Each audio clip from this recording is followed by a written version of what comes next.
नमस्कार मु आपण आम चैनल को स्वागत करुच्ची। आज दिन में अनेक गुड़े गुरुत्वपूर्ण खबर पर चलतु नजर पकईदेवा।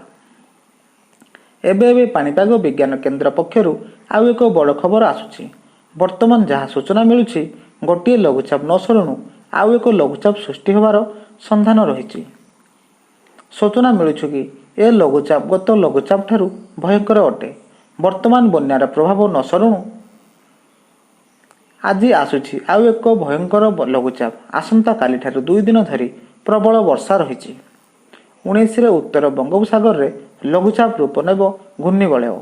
यार प्रभाव में आसंता 3 दिन अर्थात 19, 20, 21 तारीख में वर्षा अधिक मात्रा संभावना रही।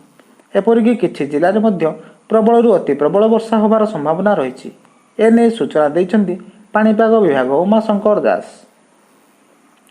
लघुचाप प्रभाव में 19 प्रबल वर्षा आगामी 24 घंटे बिजुली और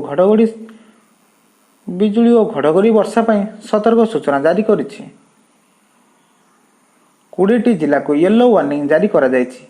उपकूल ओडिशा रे लघुचाप प्रभाव अधिक रहिबो। एही समय मध्यरु उपकूल ओडिशा रे वर्षा प्रबल रहिबो।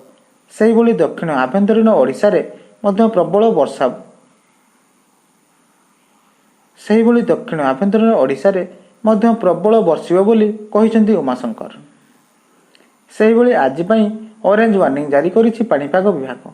उपकूलवर्ती एवं पश्चिम ओडिशार 17टी जिला को येलो वार्निंग जारी करा जायछि।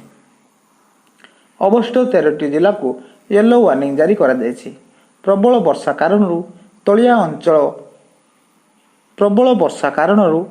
तलिया अंचल पानी जमी पारे एवं चाष जमी गुड़िकर मध्य पानी जमीबार अधिक संभावना रही।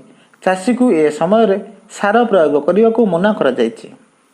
20 तारीख रे उत्तर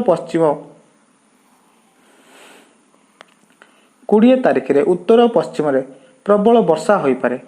एही समय रे मध्य आभ्यंतरीण ओडिशा रे मध्य वर्षा होई पारे। तेबे उपकूल ओडिशा रे मध्य वर्षार प्रभाव कम रहिबो।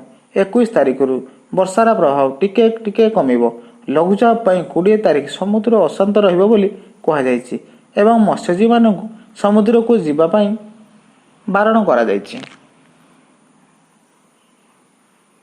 भिडियोटी भल लागिले चैनल टी को